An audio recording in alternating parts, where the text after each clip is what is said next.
तीन निर्दलीय विधायकों के समर्थन वापस लेने के बाद हरियाणा के नायब सरकार पर खतरा मंडराना शुरू हो गया है, जिसे लेकर आज हमारे संवाददाता ने हरियाणा विधानसभा अध्यक्ष ज्ञानचंद गुप्ता से खास बातचीत की।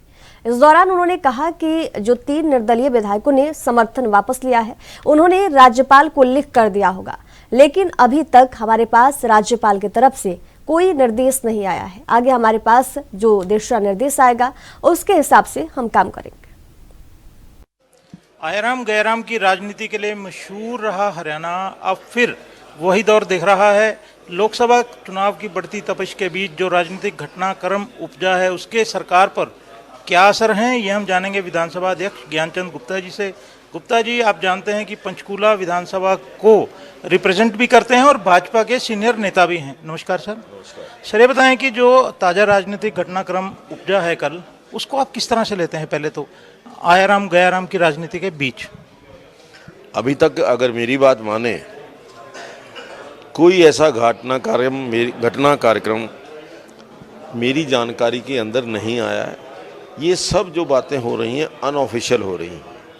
ऑफिशियली जब कोई मुझे इस घटनाक्रम की जानकारी मिलेगी तो उसके बाद उसके ऊपर हम विचार करेंगे। एक स्पॉट हुई है रोहतक में, तीन विधायकों ने भाजपा से समर्थन लेकर कांग्रेस को समर्थन दिया है। तीनों निर्दलीय विधायक हैं।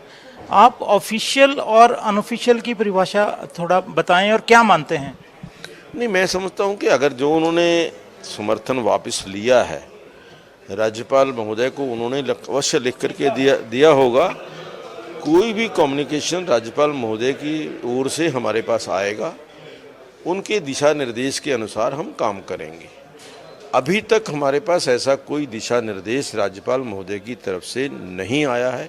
और आज की स्थिति के अंदर जो लगभग 2 महीने पहले जब नायब सिंह सैनी जी ने मुख्यमंत्री पद की शपथ ली थी, जो परिस्थिति उस दिन थी वही परिस्थिति आज है।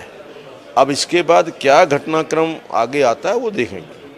संख्या बल पर विपक्ष कह रहा है, खासकर लीडर ऑफ अपोजिशन की सरकार जो है अलमत में आ गई है और इसको सरकार को अब रहने का अधिकार नहीं है। पहले आप ये बताएं, आपने बताया कि ऑफिशियल आपके पास जानकारी नहीं है, क्या तीन विधायकों के जाने के बाद सरकार अलमत में है? देखिए, मेरे अनुसार तो अभी तक तीन विधायक कहीं गए ही नहीं हैं, जब तक मेरे पास कोई इस प्रकार की जानकारी नहीं। मेरे पास जो ऑफिशियल आज की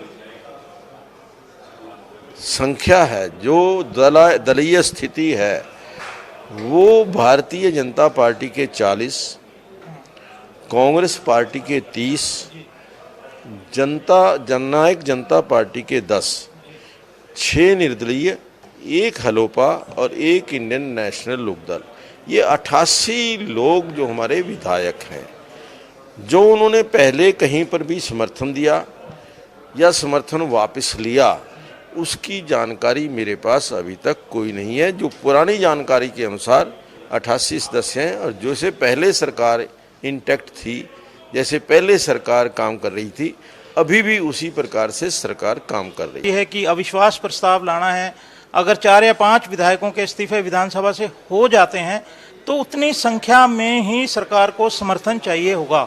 जैसे कि अब 88 में से सरकार को 45 विधायकों का समर्थन चाहिए, जो सरकार बहुमत साबित करने के लिए सदन में। ऐसे ही फिर जब 83 या 82 या 84 विधायक होंगे तो एक विधायक ऊपर रखकर उतना संख्या सरकार को चाहिए होगी बहुमत के लिए। तो आने वाले दिनों में राजनीति और रंग दिखाएगी हरियाणा में, दिन दिन आप देखते रहिए। एएनबी न्यूज़ के लिए चंडीगढ़ से कैमरामैन रिजवान के साथ राकेश गुप्ता।